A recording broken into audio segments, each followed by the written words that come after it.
Bienvenue dans ce nouvel épisode de Zéro Filtre. Aujourd'hui, on va parler de libido exacerbée, un sujet qui suscite souvent curiosité, tabou et parfois même gêne. Avec moi, j'ai Chloé qui a décidé de briser les clichés et partager son expérience. Que signifie réellement avoir une libido intense ? Comment la vivre, la comprendre ou la canaliser dans un monde où on associe souvent la sexualité féminine à la retenue ou au silence ? Préparez-vous à un échange sans jugement, riche en révélations et comme toujours, sans filtre.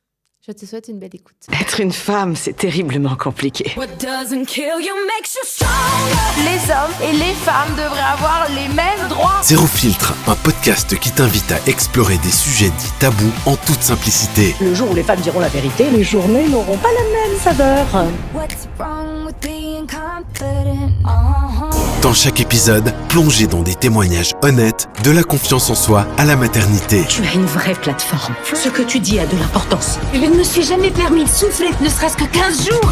Libre, je ne veux plus tomber. Zéro Filtre, présenté par Isaline Ackerman. Votre capacité à changer tout ce qui est démarre ici. Chloé, Mais bonjour. ça me fait plaisir que tu sois venue derrière le micro. Moi aussi. Beaucoup. Je vais quand même te situer par rapport à moi, comme ça les auditrices pourront comprendre. Chloé, tu me suis sur les réseaux. Depuis Oui. combien de temps ? Très bonne question. Quand Tom était encore tout petit, donc il devait Voilà. avoir 1 an. Oui, c'est quand j'ai et quelques. commencé. Plus ou moins quand j'ai commencé, en fait. 2016, 2017. Ouais, c'est ça. Ouais, je me situe à Tom. Donc, ça fait 7 ans, plus ou moins. Ouais, ça fait un bout.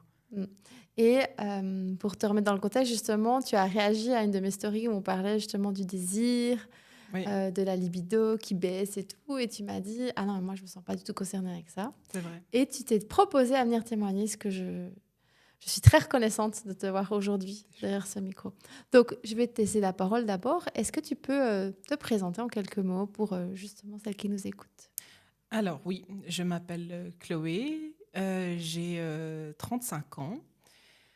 Je vis sur la Riviera, région que j'aime beaucoup. J'ai 4 sœurs. J'ai été élevée par une maman veuve. Et j'ai 2 enfants, 2 filles. Et je suis mariée. Et je suis à mon propre compte, dans les grandes lignes. Dans les grandes lignes, c'est Voilà. ça. Dans les grandes magnifique. lignes, si on doit un petit peu mettre dans des cases, c'est ça. Voilà, c'est intéressant que tu dises si on doit mettre dans les cases. Et si maintenant on enlevait ces cases et si sans rôle, Chloé, qui es-tu ? Si tu pouvais te décrire sans rôle. Très bonne question.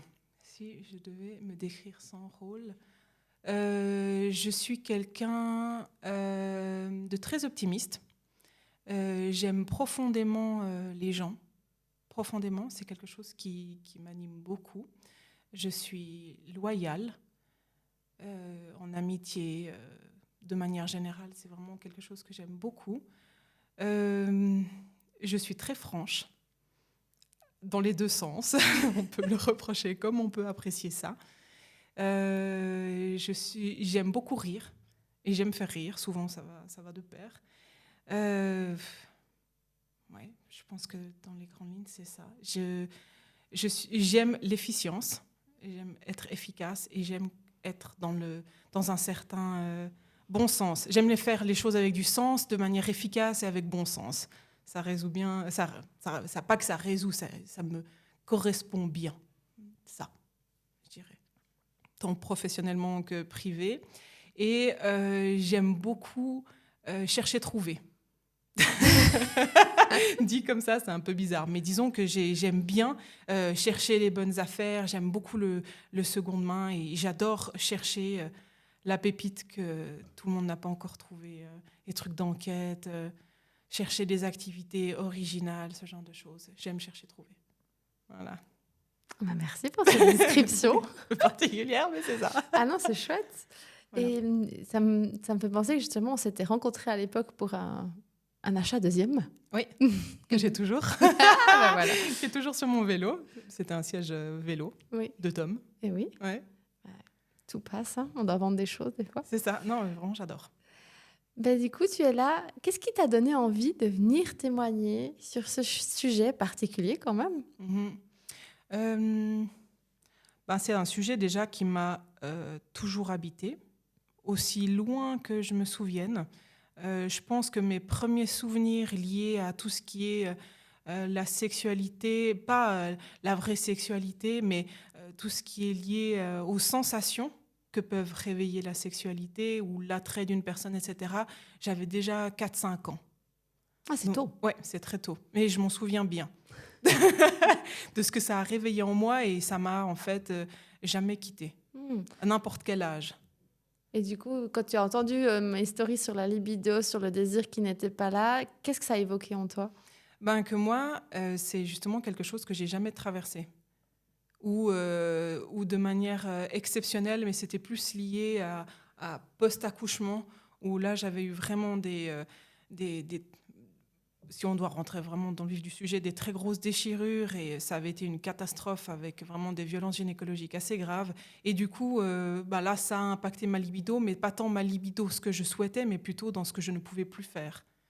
Voilà, donc c'était très dur, et puis j'étais très jeune, j'avais 20 ans, donc c'était compliqué. Le rapport corps post-accouchement à 20 ans, on n'est pas préparé à ça. Il y a encore plus il y a 15 ans. Maintenant, oui, mais avant, non. Et du coup, ça a été un peu la seule période où ça a été plus compliqué. Mais sinon, j'ai jamais traversé justement de phase où j'avais plus de libido. Au contraire, je pense que j'ai toujours, qu'importe mon cycle, je suis toujours OK.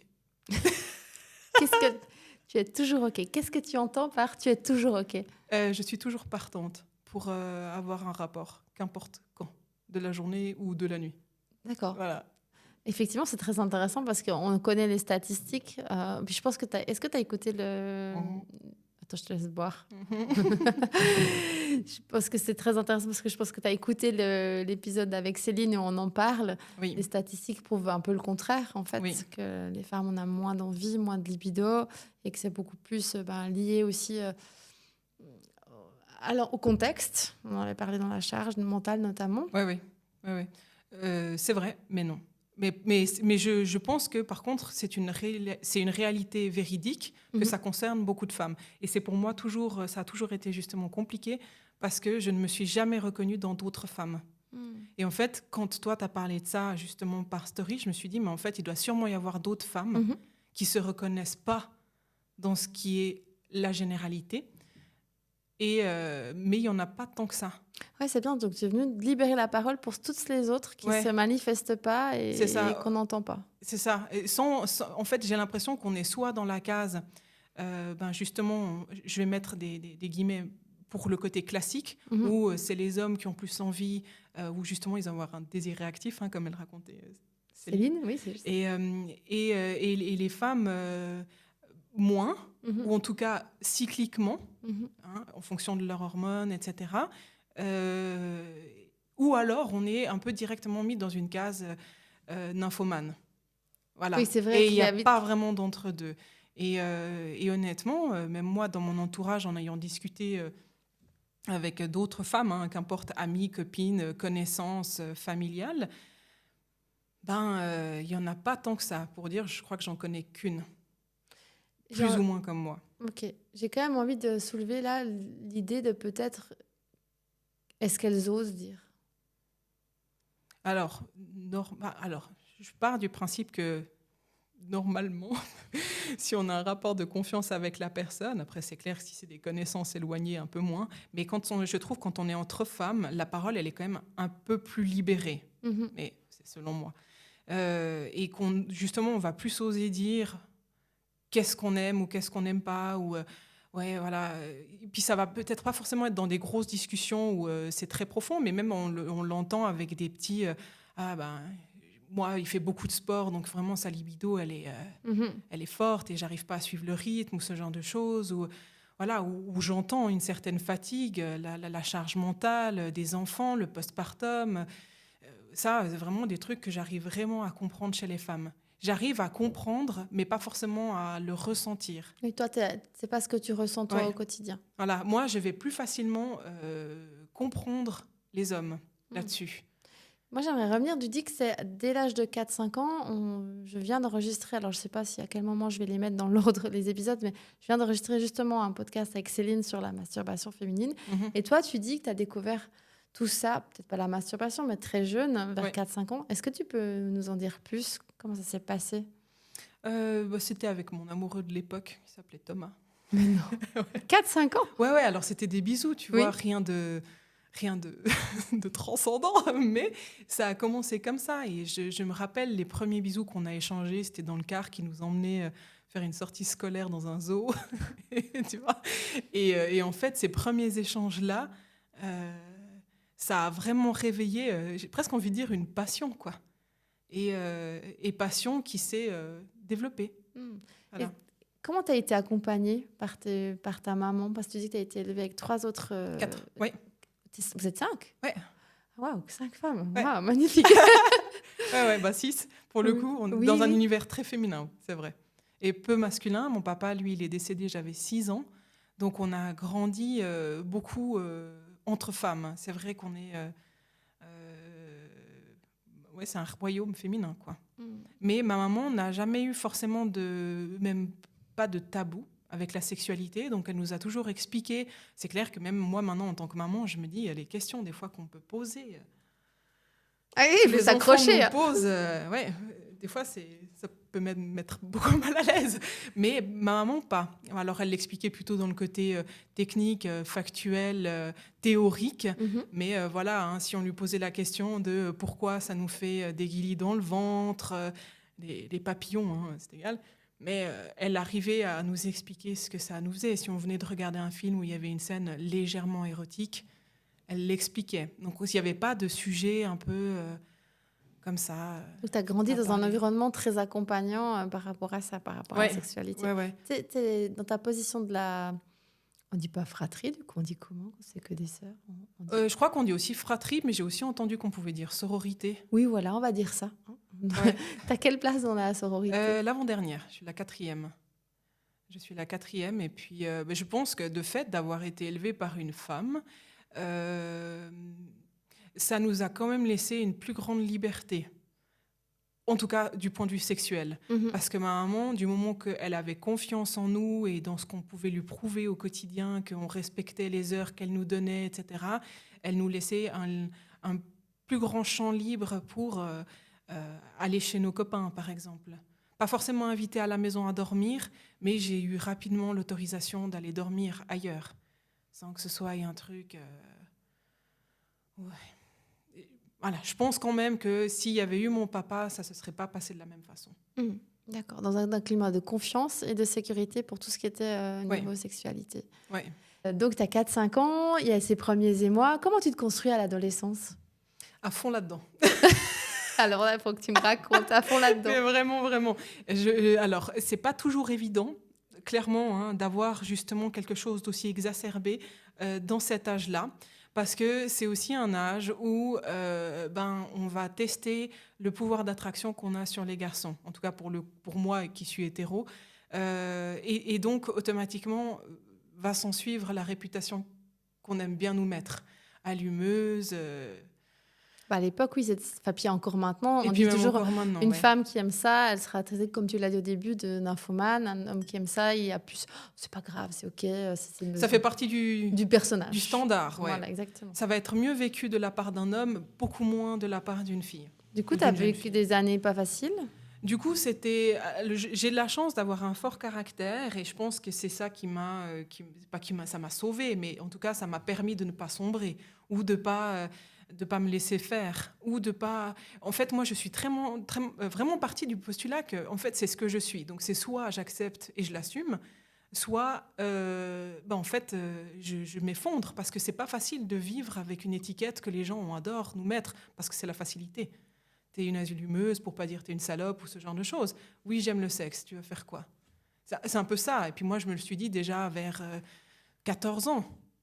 Oui, mais je préfère assumer plutôt que certaines de mes amies qui aimaient ça, mais qui en fait faisaient genre que c'était pas le cas, juste parce que les candidatons ou la réputation ou ce genre de choses. J'aime ça, les garçons, ils savent que j'aime ça. C'est pas pour autant que je suis que je vais être d'accord de coucher avec le premier venu. C'était pas dans ce sens-là. Et quand bien même, si j'étais une fille facile, ça regarde que moi. Et j'ai vraiment eu de la peine avec cette période dans ce sens-là, mais plus vis-à-vis des filles qui assumaient pas, parce que les garçons, eux, ils assumaient de penser à ça. Et en fait, moi, c'est quelque chose maintenant. Bon, je suis très féministe dans l'âme. Et je suis là, mais en fait, il est où le problème, quoi? C'est ce que j'allais te dire, c'est qu'en fait, tu te sens à part, mais en même temps, j'ai envie de dire, qui a fixé la norme? Ouais, exactement. Et ça, je l'ai compris très, très vite. Que, OK, je ne faisais pas peut-être partie d'une sorte de moyenne, et encore, hein, une moyenne qui a été créée, à mon avis, par un homme, et aussi une moyenne qui a été créée par des femmes qui n'osent pas assumer.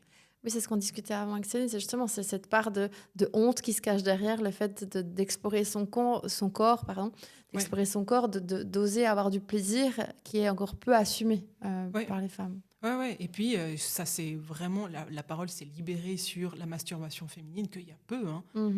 Franchement, je ne dis pas que je suis d'une vieille génération. Hein. Je n'espère pas à 35, mais franchement, la masturbation, moi, je l'ai découverte que vers 18. Mais c'était ma question. Vu que tu as découvert que tu aimais ça plus jeune, tu as découvert la masturbation à 18 ans. Ouais. Parce que pour moi, la sexualité, elle n'était pas de soi à soi, mais de soi avec l'autre. Donc, je savais pas. Je savais même pas que ça existait. Et c'est mes amis à l'époque, je m'en souviens que c'était à 18 parce qu'elles m'ont offert des sextoys à 18 ans. Alors, très clairement, tu vois, les cadeaux étaient très orientés. Très orientés. Mais même si je me rappelle, à mes 14 ans, tous mes amis m'avaient préparé une fête surprise et j'avais reçu mes premiers strings de toute ma classe. Donc, tu vois, c'était su. Oui, voilà. En même temps, très accepté et aimé de tes proches aussi. Ouais. C'est ça. Donc j'ai commencé à découvrir que ça à 18 ans. Avant ça, tout ce qui était lié à la sexualité avec quelqu'un plus tôt. J'ai commencé vraiment tôt, à 14, ce qui était tôt déjà à l'époque. Peut-être maintenant un peu moins, mais à 14 ans à l'époque, c'était très tôt. Ma fille à 14 ans, j'ai trouvé ça tôt, moi. Ouais. Mais j'ai adoré ça. J'ai vraiment adoré. Qu'est-ce que ça t'a apporté de découvrir que la sexualité n'était pas que de toi avec quelqu'un, mais vraiment de toi à toi? Je pense que ça apporte une... Alors, dans le pratique, c'est que j'ai pas besoin d'avoir l'autre. Et dans le côté aussi pratique, c'est que qu'il soit là ou pas là, qu'il peut être ailleurs ou autre, hein, ça dépend pas juste de quelqu'un d'autre. Vraiment. Tu veux dire ça, ton plaisir ne dépend pas de quelqu'un d'autre? Ouais, ça veut dire que si la personne elle n'est pas disponible pour x, y raison, ben, c'est égal, c'est pas grave. Moi, je me suffis à moi-même, dans la mesure du possible, dans une certaine mesure, parce que je trouve que la sexualité de soi à soi, elle est géniale, mais elle ne vaut pas, selon moi, une sexualité à deux. Oui. Voilà. Ça n'a pas le lien que tu peux avoir avec l'autre quand il est présent. Et si je dois pousser même ça, je dirais que ça permet de temporiser aussi, de tempérer, pas de temporiser, mais de tempérer ma propre libido. C'est clair que moi, elle est très élevée, de trouver quelqu'un qui soit sur la même longueur d'onde, à ce même niveau-là, c'est compliqué. Mais ça, je le dis même de manière générale, j'ai pas de honte à le dire, que moi, je pense que j'aurais très bien pu vivre avec un harem d'hommes et d'avoir vraiment un homme différent chaque jour sans problème. Voilà. Pour répondre à tes besoins. Voilà, c'est très extrême, mais oui. Voilà. Mais comment tu gères ça alors au quotidien? Pas toujours évident. Ouais, je trouve que c'est pas... ça dépend des périodes, dans le sens où y a des périodes où j'arrive pas forcément à me contrôler, mais justement à calmer. Et puis il y a des périodes où c'est plus compliqué. Mais je ne saurais pas expliquer quel est le cause à effet. Le pourquoi j'ai plus... c'est pas parce que j'ai plus de charge mentale ou plus de stress ou moins que ça a un impact. Puis dans ton couple, comment ça se passe? Est-ce que comment tu le vis en fait? Alors j'ai toujours été très très honnête avec mon mari là-dessus. C'est-à-dire que c'est pas quelque chose que je lui ai caché ou que j'ai ou que j'ai baissé. J'avais le mot minimiser qui m'est venu. Minimiser, c'est ça, depuis le début. Que ce soit lui ou avec d'autres, finalement, j'ai toujours été comme ça. Donc, j'ai presque envie de dire, c'est à prendre ou à laisser. Dans le sens, tu es au courant que moi, ma libido, elle est excessive. Extrême pour beaucoup, mais c'est comme ça. Mais en même temps, comme j'ai dit avant, tu mets ces adjectifs-là parce que parce qu'on a grandi sous une normalité qui est peut-être aussi faussée. Peut-être qu'elle n'est pas excessive et extrême, tu vois. Ouais, c'est vrai, mais je suis quand même consciente qu'il y a, même chez les hommes, si justement je dis que j'ai une sexualité plutôt masculine, je pense que même chez les hommes, ils ont aussi tendance à en rajouter, et puis que c'est pas vrai. Moi, j'ai rencontré aussi qu'un seul homme qui avait une libido assez similaire à la mienne. Donc, pour moi, c'est faux. Il y a quand même un truc de... Les femmes, on pense qu'on a moins envie et les hommes, on pense qu'ils ont tous envie. Pour moi, c'est... Tu penses qu'il y a un biais là-dedans ? Ouais, vraiment. Je ne dis pas que j'ai eu des rapports avec 30 hommes, hein, mais j'ai jamais rencontré, sauf un, qui avait une libido assez similaire à la mienne. Donc. Si j'ose partager mon expérience, c'est pareil. J'ai pas eu beaucoup d'hommes qui avaient une libido aussi on-off comme on en parle dans les livres, etc. Quoi. Je pense dans les premiers temps, oui. Oui, bien sûr. Mais ça, c'est valable pour les femmes aussi. Donc, oui. Bon. Et je pense qu'il y a aussi une tranche d'âge où il y a plus. On va dire que du 15 peut-être jusqu'au 25, assez poussé la sexualité chez les hommes, mais chez les femmes aussi, selon moi. Donc. Du coup, qu'est-ce que tu aimerais partager avec nos auditrices et celles sûrement qui sont comme toi ? Qu'est-ce que tu aimerais leur dire ?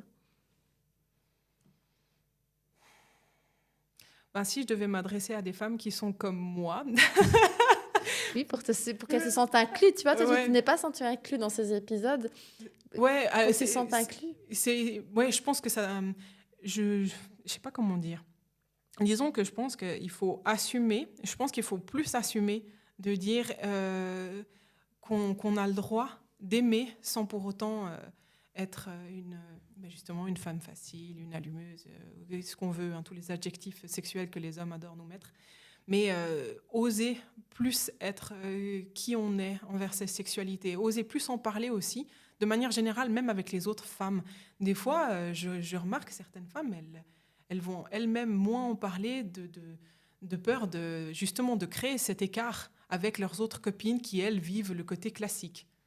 Et moi, j'ai pas de problème. Et aussi d'en parler avec les hommes, de manière générale, en parler, quoi. De plus oser, de plus assumer, de pas...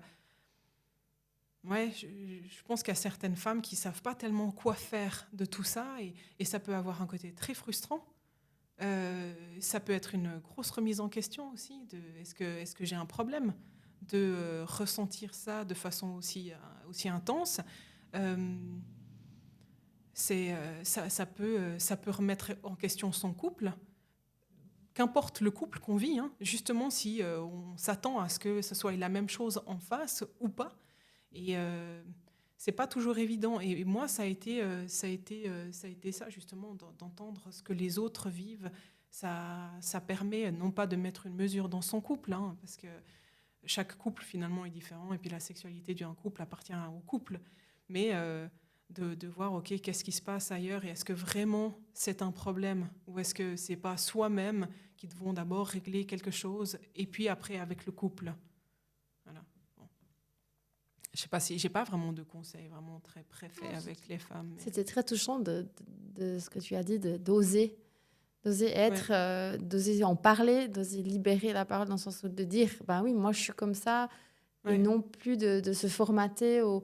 ce qu'on attend de nous, dans le sens que tu as dit, des fois, tu avais tendance à penser que tes femmes n'osaient pas dire parce que leurs copines vivaient la normalité, du coup, elles allaient plutôt s'adapter. Ouais. Ça, c'est très, très joli, non ? C'était très beau. Et je pense qu'une des personnes qui m'a le plus confortée dans l'idée qu'on doit plus assumer ou que la parole doit être plus libérée, c'est Swan Périssé.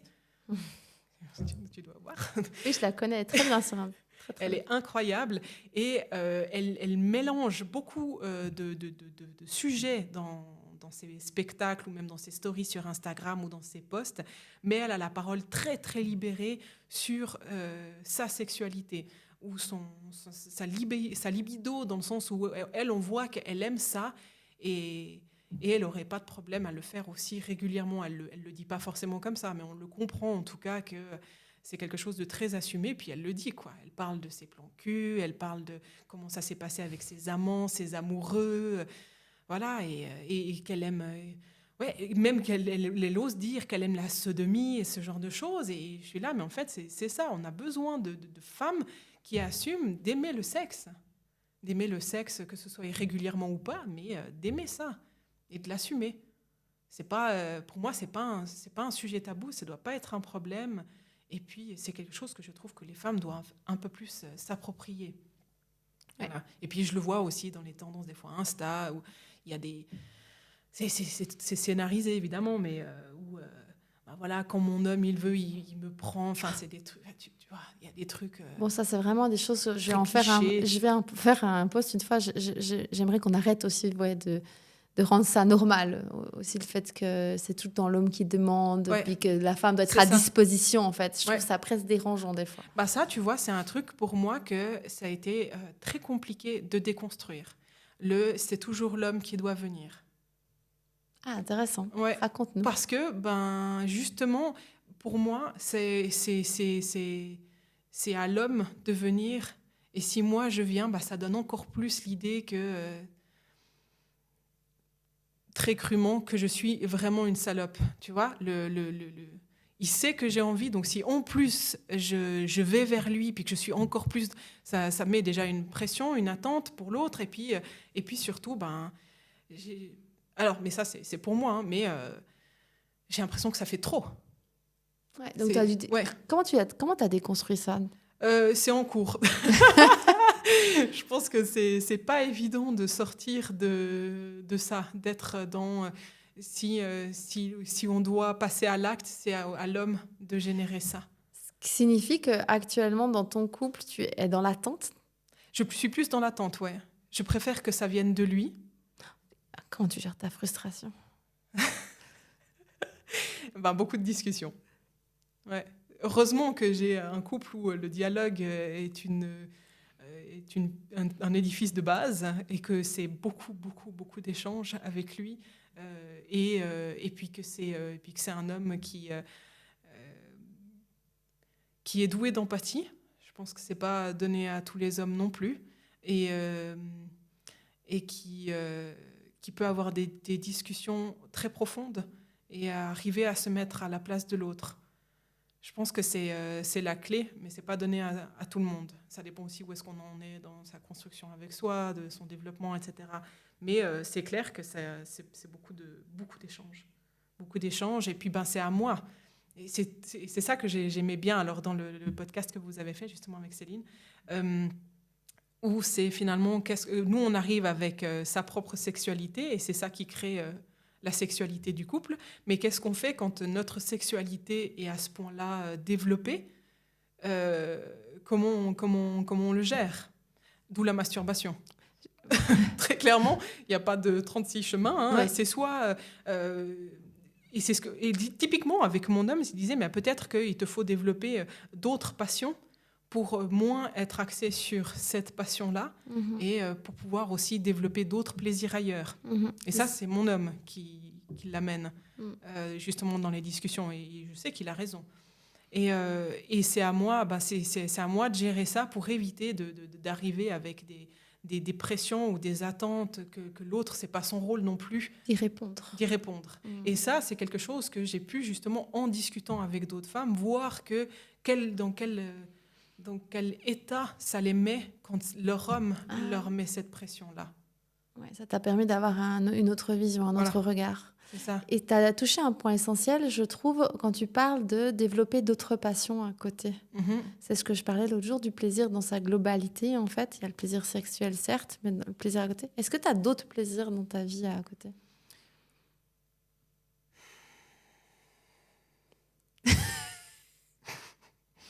Alors...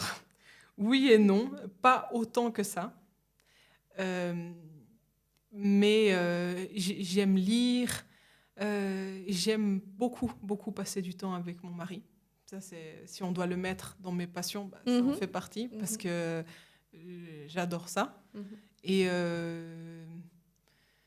j'aime le cinéma, mais j'ai rien, tu vois, j'ai pas un truc comme certains pourraient aimer faire de la poterie. T'as pas une autre passion? Ouais, non. Je veux dire, Oui. hobby. Ouais, non. Si on peut dire que la sexualité est un hobby, n'est-ce pas? C'est ça. Non, j'ai pas. Alors voilà, ça c'est des trucs justement qu'on apprend avec l'âge d'explorer d'autres pistes. C'est ça. Mais c'est pas. Faut avoir le temps, faut avoir l'énergie, etc. Moi, c'est vrai que d'avoir ma propre entreprise, de faire déjà un métier qui est masculin, bah, je pense que clairement, ça me met aussi dans cette énergie-là plus fréquemment. Donc, j'entends beaucoup le mot masculin depuis qu'on a commencé. Ouais. J'ai envie de te demander où est ta part féminine alors? Je dirais que je suis très sensible à l'aspect esthétique. J'aime le maquillage, j'aime le beau, j'aime l'harmonie des couleurs, j'aime l'arrangement dans une maison, quand c'est harmonieux, quand c'est beau, quand les couleurs vont bien ensemble, etc. J'aime ça, et ça, je pense que c'est quelque chose d'assez féminin, d'aimer ça, parce que mon homme, il y est moins sensible que moi, typiquement, si je dois vraiment prendre un exemple homme-femme. Mais est-ce qu'il y a un moment de ta part de féminité, tu la laisses parler, tu me parlais d'empathie, de sensibilité? Oui. Voilà, alors je pense que je ne suis pas hypersensible, typiquement, mais je suis très empathique, pour pas dire hyper empathique. Donc ça, c'est quelque chose que je dois jongler justement avec cette hyper-empathie, avec un métier qui demande de l'empathie, mais jusqu'à un certain point. Et typiquement, je ne regarde pas le téléjournal ou certaines choses qui sont trop fortes, parce que pour moi, après, sinon, ça me met vraiment mal. Voilà, si on doit parler d'empathie, je trouve que c'est vraiment aussi quelque chose d'assez féminin, c'est vrai. Je t'ai posé cette question parce que justement le mot masculin revenait souvent et je me disais, est-ce que tu sens un déséquilibre? Comment tu te sens par rapport à ça dans ta personnalité? Je pense que j'ai réussi avec le temps à accepter ce yin et ce yang, si on peut dire ça comme ça, mais en acceptant justement que j'ai un yang peut-être plus développé, plus fort. Okay. Mais ça, je pense que c'est au-delà de la sexualité. Je pense que c'est vraiment quelque chose que je vois, même au travers de ma cellule familiale. Là, je pense à mes sœurs, ma mère. Je pense avoir plus pris ce rôle de... je vais aller jusqu'au mot leader, mais de pilier, je sais où je vais, et je sais comment y aller, et voilà, de se battre, le côté guerrière, ce côté d'aller de l'avant... Tu ne le retrouves pas chez tes sœurs? Si, mais différemment. Voilà, je pense qu'on l'a toutes de par notre vécu, mais pas aussi fort que chez moi, je pense. Et même vis-à-vis de ma mère. Je sais que ma mère, elle a aussi laissé un petit peu ce rôle-là à moi. Voilà. Il y avait une place à prendre. Voilà. Et du coup, le côté prise de ses responsabilités, je l'ai connu très tôt, et je l'ai reconnu encore très tôt quand je suis devenue maman. Du coup, le poids des responsabilités à 20 ans... moi, j'ai accouché le jour de mes 20 ans. Du coup, t'as pas le choix. Tu dois le prendre, d'une certaine manière. T'as un enfant, il est là, tu peux pas... je vais pas l'abandonner, quoi. Elle est là, j'assume. Mais du coup, des fois, c'est vrai que j'ai eu certaines périodes, justement, entre mes 30-35 ans, où j'ai remarqué que c'était trop. Et où ça prenait trop de place, et où j'avais l'impression que j'avais plus assez de légèreté. Oui, depuis que tu as donné le poids, j'ai des poils sur les épaules. Je me dis, comment tu vis avec ça? Alors, j'ai de la chance d'avoir un mari solide. Je vais le remettre plusieurs fois à l'honneur dans ce podcast, mais c'est vrai que... Dédicace. Dédicace à mon mari. Mais parce que c'est vrai, je pense que si j'ai du plaisir à passer autant de temps avec lui, c'est que je sais qu'il a les épaules pour m'aider ou même soutenir ou faire son job, non seulement de mari, mais d'homme et de papa. C'est-à-dire que lui, il a pris à plein bras, en étant aussi super jeune, la paternité de sa belle-fille. Alors qu'il avait aussi... on a 4 ans d'écart, et il est plus petit que moi. Donc, lui, quand il est venu, paternité aussi, sans que ça vienne de lui. C'est naturel. Du coup, tu as grandi avec ce poids des responsabilités, et tu me dis qu'aujourd'hui, tu te rends compte que tu as perdu un peu de légèreté, c'est ça? Ouais. Oui. C'est vrai. Et je pense que j'associe justement ça au sexe, c'est que ça m'allège, ça me vide l'esprit, c'est un côté où j'ai pas besoin de gérer. Il y a un mot qui m'a dit, tu me permets que je te le partage? Ouais. Le contrôle. Ouais. Désolée pour les oreilles. Mais c'est exactement ça. C'est ça. Ouais. C'est clairement, j'ai pas besoin de prendre le lead. J'ai pas besoin de réfléchir. Ça me touche. C'est le moment où tu es. Où je peux être moi. À 100%. Et ça, c'est même que je sois authentique, vu que je me suis aussi présentée comme ça, c'est vraiment quelque chose d'important pour moi. Et du coup, d'être dans un rapport, c'est vraiment, j'ai plus de barrières, j'ai pas à penser à. Et c'est ça que j'aime le plus. C'est se lâcher, on va dire le mot que tout le monde dit, mais qui est important, c'est se lâcher prise. Oui, c'est le lâcher prise. Et je pense que l'arrivée de ma deuxième m'a appris encore plus ce lâcher prise. Chaque enfant, je trouve, nous apporte quand même des grandes clés. Excuse-moi, je coupe tes phrases. Oui, mais pardon. c'est vrai, j'allais le dire. Ces grandes clés, ces grands apprentissages. Et ma deuxième, ça a été ça, le lâcher prise sur d'autres aspects. Mais du coup, ça m'a aussi fait réfléchir, pourquoi la sexualité, c'est autant important pour moi? Qu'est-ce que ça vient libérer à quelque part? Ou au contraire, qu'est-ce que ça vient... pas compléter, mais justement compenser. Oui. Et je pense que c'est un tout. Voilà. Mais comme tu l'as dit, ça t'apporte cette légèreté, que tu n'as pas au quotidien de par tes responsabilités. Ouais, il y a ça. Et là, je vais partir dans un truc un peu plus dark, mais c'est vrai que malheureusement, je suis passée par des agressions, attouchements sexuels, etc. Et j'en ai discuté avec mes sœurs et c'est vrai qu'elles ne comprenaient pas comment j'avais pu m'en remettre aussi facilement. C'est parce que j'ai justement pas laissé cet endroit-là qui est aussi important pour moi être saccagé. Donc j'ai travaillé là-dessus. C'est pas genre je me suis dit ça puis c'est un on-off. Voilà. Pas de recette magique. Voilà. Pas qu'on pense que ce soit aussi facile juste parce que je le dis, c'est pas ça. Mais c'est tellement important pour moi qu'il y a même ça n'a pas eu d'impact là-dessus. J'ai pas laissé la place à ce que ce soit pas quelque chose de sacré. C'est mon temple, c'est ma sphère, mais c'est tellement puissant et fort chez moi que c'est aussi pour ça que j'ai pas de problème à en parler. Voilà, c'est un peu particulier quand même. Je m'entends parler, je me dis... Non, c'est beau, tu es aligné à qui tu es. Ouais, voilà, là-dessus, je suis très au clair. C'est tellement important qu'il faut en parler, mais c'est tellement important qu'on ne doit pas y toucher. Qu'on doit pas... Tu as utilisé le mot saccager. Ouais.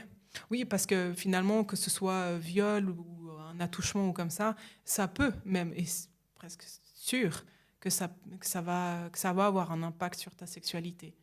Et le problème, c'est que ça ne vient pas de toi. Ah non, on sait, attention, le problème ne vient pas de toi. C'est ça. Du coup, moi, c'était exclu que quelque chose qui ne m'appartient pas de base, que je n'ai pas demandé, puisse avoir un impact sur quelque chose que j'apprécie autant. Voilà. D'où le fait que je dis c'est une barrière que moi, je me suis créée, mais qui a fonctionné. Comment tu as vécu cette période de postpartum où tu n'avais pas la capacité physique de répondre à ta passion?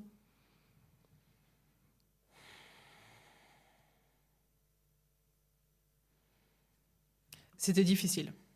C'était difficile parce que y avait un mélange entre ça me fait mal et du coup, si ça me fait mal, le désir automatiquement il est impacté, mais pas suffisamment pour moi en tout cas pour pas avoir envie. Par contre, j'avais plus envie de mon conjoint de l'époque. Donc ça, c'était compliqué. Pour moi. Parce que qui dit ne plus avoir de désir ou d'élan envers ton partenaire de vie veut dire, dans mon cas, avoir l'élan et le désir pour d'autres. Et ça, c'était pas facile. Comment tu l'as géré? Je l'ai pas géré. Tu en as parlé? Oui, j'en ai parlé parce qu'il était au courant. Et puis de nouveau, comme je l'ai dit, je pense assez au début... J'ai toujours été très transparente avec comment je vis la sexualité. Du coup, c'est pas facile, je trouve, pour les hommes qui ont côtoyé ma vie, Parce que justement, ça met aussi un peu un stress dans la place de l'autre. Elle a tellement envie, est-ce que je vais réussir à satisfaire cette femme, tu vois? Et je pense que c'est pas évident cette place, qu'importe que ce soit mes premiers jusqu'à mon mari, je trouve que c'est pas évident d'être mon compagnon. Au-delà de la période postpartum, je trouve que c'est pas évident. Parce que justement, je suis tellement transparente que je le dis haut et fort. Et donc, derrière, il faut tenir. Il faut avoir les épaules aussi pour. Tu te fais du souci pour lui des fois? Ouais. Ouais, bien sûr. Parce que pour lui, comme pour les autres, sauf que je n'avais pas le même recul, la même maturité, la même expérience. Et c'est pas évident. Ça reste quelque chose qui, chez moi, prend beaucoup de place et c'est de dealer avec, quoi, cette place-là. Et pour ça que j'entendais, des fois, quand j'entends des histoires de femmes qui se font mettre la pression, justement, ou même dans votre dernier podcast, là, où les hommes ont tendance, peut-être, pas tous, heureusement, mais à menacer d'aller voir ailleurs. Et moi, ça m'a fait pas écho, mais disons que j'étais là, mais j'en ai jamais été jusqu'à dire ça, mais en même temps, je pourrais dire ça. Alors que, justement, en n'ayant pas pris le recul, je dis l'impact que ça a sur l'autre personne, il est énorme. Oui. Après, on touche à un autre tabou qui, moi, je trouve aussi être important peut-être à lever un jour, c'est que on a grandi tous dans des schémas de couple où on est un homme, une femme toute notre vie. Peut-être qu'on a, selon le couple, selon la personnalité de chacun, dans le couple, la possibilité d'ouvrir de la discussion et d'ouvrir le couple. Enfin, voilà, ça c'est dans l'intime. Et je pense que c'est aussi des discussions qu'on devrait des fois être amené à avoir. Oui, et que j'ai eu, évidemment. Oui. Je peux pas être qui je suis sans en avoir parlé, très clairement. Maintenant, moi, j'ai aussi été consciente que mon mari, c'est pas quelqu'un qui se partage. Et je ne suis pas quelqu'un qui se partage aux yeux de mon mari. Voilà, ça, il faut... C'est pas que moi, je suis arrivée avec ma libido exacerbée, donc tu dois l'accepter, et toi, tu devras t'y calquer. Moi, je dois aussi me calquer à lui, et à ce que lui, c'est non négociable. Qu'est-ce que tu cherches à combler dans la sexualité? Qu'est-ce que je cherche à combler? Je pense qu'il y a une partie de plaire à l'autre, beaucoup, de se sentir aimé, dans le côté tactile. Je pense dans les langages de l'amour, chez moi en tout cas, c'est comme ça que je me sens aimée. C'est par le toucher. Et donc, automatiquement, lors d'un rapport, on se touche. Du coup, c'est bien. Et il y a... j'ai pas tellement la peur de l'abandon dans le sexe, c'est pas tellement ça, mais vraiment ce côté fusionnel. Ouais, ça, je pense que c'est quelque chose que j'aime bien et que ce soit un moment privilégié. Voilà, je pense que c'est un plein de choses. Je sais pas si ça vient combler. Tu as dit se sentir aimé, tu as dit au début. Ouais, je pense que c'est vraiment ça. Mais je le vois jamais comme quelque chose de négatif, donc évidemment, heureusement. On va gentiment conclure et du coup, j'aimerais te demander, parce que je sais que tu n'aimes pas donner des conseils, tu l'as dit au début, mais j'ai envie quand même de te poser la question. Qu'est-ce que tu dirais voilà, peut-être je pose la question comme je pose à tout le monde. Qu'est-ce que tu dirais à ton toi qui n'a pas connu la sexualité? Qu'est-ce que tu lui chuchoterais? Que c'est incroyable. Pour moi, c'est vraiment une des meilleures façons de se connaître, de s'explorer, d'explorer l'autre, de connaître l'autre. Je trouve que c'est toujours une découverte et c'est ça que j'aime. Découvrir l'autre aussi sous une autre facette, je trouve que c'est un côté incroyablement... au-delà de l'intimité, je trouve que c'est privilégié. Parce qu'on n'est jamais... la même chose, en tout cas, je l'espère pour tout le monde, mais je trouve qu'on n'est jamais les mêmes quand on est dans un rapport avec quelqu'un. C'est vraiment avoir accès à une partie de l'autre qui est tellement généralement cachée, préservée, intime, que pour pas dire personne n'a accès. Je trouve ça incroyable. Ça me donne très envie de parler de vulnérabilité. Et moi, je suis très accro à ça, à voir la vulnérabilité des gens. Mais et je trouve que dans ce moment-là, effectivement, les masques tombent. Et d'ailleurs, ça me fait penser que souvent, moi, dans ma sexualité, ce qui m'a empêchée d'être pleinement consciente, c'est cette peur d'être vulnérable, en fait. Ouais, mais alors très clairement. Et combien même j'adore le sexe, faut pas croire que je suis 100% à l'aise en mode... non. J'avais cette croyance quand même, Chloé. mais c'est vrai, hein, c'est pas. Je pense que là, ça vient plus toucher de la confiance en soi. Et même si j'ai jamais dit je n'ai pas confiance en moi, j'ai jamais prononcé cette phrase, mais ça vient quand même toucher une partie de est-ce que je vais pas être ridicule? Qu'est-ce que va penser l'autre? Est-ce que c'est pas tellement osé qu'il va rire? Oui. Ah, voilà, et combien même, mais c'est vrai que c'est des barrières qu'on peut se mettre, et puis au-delà des croyances, faut se libérer de pas mal de choses. Hein. Donc, non, c'est pas... J'arrive pas à chaque fois avec body cravache et compagnie, tu vois. C'est pas ça, hein, qu'on s'entende. Je suis très à l'aise d'en parler, mais c'est pas pour autant que j'ai une sexualité complètement débridée, et voilà, aller faire des orgies à qui mieux partout, quoi. Pas ça. C'est notre type de sexualité, ça. Voilà. Qu'est-ce que tu conseillerais à quelqu'un qui n'a jamais testé la masturbation, justement? De le faire. aussi simple que ça. Je pense que c'est presque, je ne veux pas dire impossible, mais presque, de demander à l'autre de nous connaître, et donc de réveiller ce désir et d'explorer ça avec nous, si nous-mêmes, on ne l'a pas fait avec soi. Je pense qu'il y a quand même... et je pense que ça fait vraiment... Je pense qu'il n'y a pas que sexualité couple et sexualité de soi. Pour moi, ça fait vraiment un tout. Je pense que la sexualité, la masturbation féminine, elle doit être faite avec plaisir par toutes les femmes. Voilà, on doit vraiment beaucoup déconstruire la masturbation qui est presque axée que sur le masculin, pour le coup. Hein. Et eux aussi, ils ont vécu des trucs pas cool de ce côté-là, qu'on s'entende. Mais les femmes, moi, je suis surprise du peu de femmes qui connaissent l'orgasme. Enfin, les statistiques, elles sont affligeantes. Oui. Et je me dis, je peux comprendre certaines femmes, justement, qui ont un désir moins élevé. Si tu as un désir moins élevé, travaille-le. Travaille-le avec toi, d'abord. Et puis après, peut-être que ça te donnera les clés ou l'envie... de montrer à l'autre, même si je trouve que c'est pas évident. C'est pas évident d'offrir. Pour le coup, je trouve que c'est plus vulnérable de se masturber devant son homme que de le faire seul. Ça, pour moi, je trouve que c'est compliqué. Parce que là, je trouve il faut vraiment un lâcher prise. Moi, j'admire les femmes qui y arrivent, personnellement.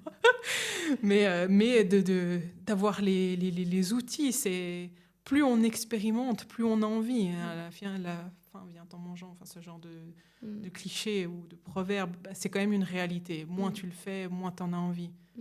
Oui, puis comme tu le dis, si tu ne connais pas, si tu n'arrives pas au plaisir, en fait, il y a moins en moins envie d'y aller. En fait, c'est comme on disait, je me souviens, Céline parlait de si tu vas à un restaurant une fois, c'est pas bon, peut-être tu y retournes une deuxième fois pour voir si vraiment c'est le cuisinier qui s'est planté. Mais si tu y vas 1, 2, 3 fois puis que c'est pas bon, tu n'y retournes plus, en fait. Ouais. C'est un peu la même chose. Ouais, puis je pense que les hommes doivent apprendre aussi à masturber les femmes. Oui, alors ça, c'est un autre épisode. Peut-être que... C'est pas évident pour eux parce qu'on ne leur a pas appris dans les films. Oui. Ou, voilà, dans n'importe quoi, en fait, les hommes n'ont pas... Oui, puis là, du coup, c'est à nous de leur montrer, effectivement. Voilà, mais justement, tu leur montres comment si toi-même, tu ne sais pas. Complètement. D'où l'importance de se connaître, de s'explorer. Ouais, et il y a plein d'outils maintenant. Là, je parle vraiment que ce soit sex toys. Là, je pense au Womanizer qui est incroyable, mais il y en a plein. Il existe aussi des crèmes orgasmiques. Moi, j'ai commencé par ça.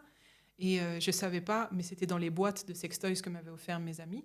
Et j'ai découvert ça comme ça. Donc, il n'y a pas forcément besoin de commencer par un sex toys type Womanizer, parce que je sais qu'il y a certaines femmes qui n'apprécient pas. Il n'y a pas de problème. On a des doigts merveilleux, à part si tu es né avec un moignon, mais sinon... Et encore, je me demande bien comment elles font, mais elles doivent sûrement avoir des techniques. Mais du coup, il y a des solutions plus soft pour découvrir lentement. Et j'ai eu justement des conversations avec d'autres femmes qui juste avaient de la peine à relancer leur libido. et craignaient pour leur couple, pas parce que leur homme voulait partir ou comme ça, mais parce qu'elles étaient perdues. De conseiller déjà, il existe des romans érotiques, que souvent les femmes sont plus à l'aise avec ça. Les romans érotiques plus que le porno. Donc déjà, ça s'adresse, les catégories dans le porno sont plus ciblées hommes, qu'on s'entende. Et les audios érotiques sont incroyables pour les femmes qui sont plus sensibles par ça. Et vraiment, il existe des audios érotiques qui peuvent vous faire partir en très peu de temps.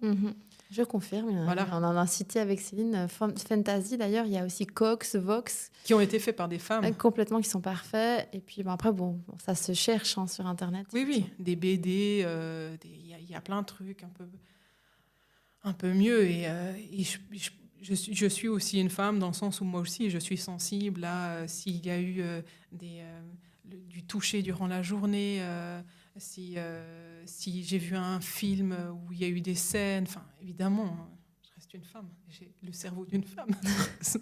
Du coup, je pense qu'il y a plein de petites astuces à mettre en place. Mais des fois, j'aimerais juste aussi que les hommes écoutent les podcasts, tout simplement. Je pense que c'est pas toujours aux femmes d'aller régler ce qui va pas... ou pourquoi elles n'ont pas de désir, ou pourquoi leur libido en est à ce point-là. Je pense qu'il y a aussi une part des hommes qui ne vont pas chercher à aller réveiller ça chez les femmes. Si on sait que les femmes, on a tendance à être un peu plus dans au-delà de la charge mentale, mais plus dans le mental, dans le cérébral, d'arriver à moins déconnecter, c'est à l'homme aussi de faire son rôle d'homme. De nouveau, c'est peut-être un peu cliché ce que je dis, mais pour moi, c'est son job de venir... et de nous inviter, vu qu'ils ont ce côté peut-être un peu plus développé, partez en guerre, quoi. Mais pas dans la guerre malsaine, mais dans la guerre de... Là, on va partir ensemble.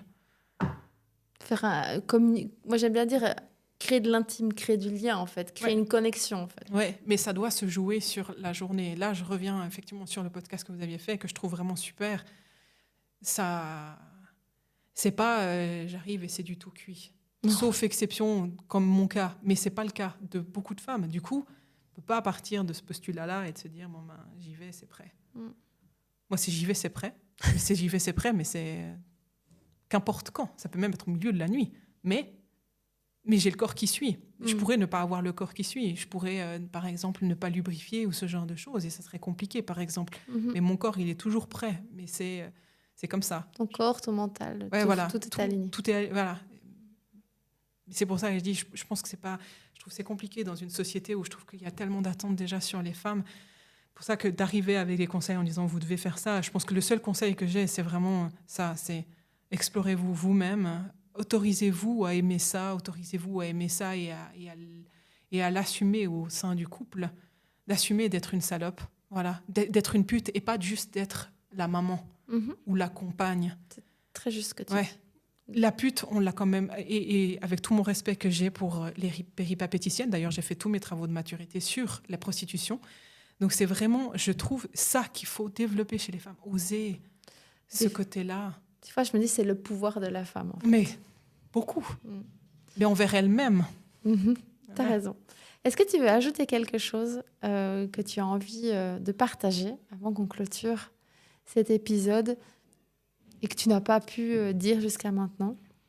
Éveiller l'envie chez certaines femmes de plus assumer cette part d'elles que je trouve pour le coup extrêmement féminin mais aussi extrêmement masculin, c'est l'avantage qu'on a, et de vraiment ouvrir la porte à cette déesse du sexe, quoi. Bah oui, parce que c'est vraiment notre chakra sacré, si on en vient là-dedans, et qui est la création, qui est le feu, c'est là où tout naît, en fait. Donc, d'assumer cette part de nous, c'est aussi assumer qu'on a du pouvoir là, en fait. Ces belles paroles. Merci, Chloé, pour ton partage en toute authenticité de cette partie de toi. Oui. Cette grande partie. Si vous avez aimé l'épisode, je vous invite à partager, à diffuser, à commenter, à envoyer beaucoup d'amour à Chloé pour être venue témoigner sous les caméras et derrière le micro. Je vous invite à vous abonner aussi pour suivre les nouveaux épisodes et je vous dis à bientôt.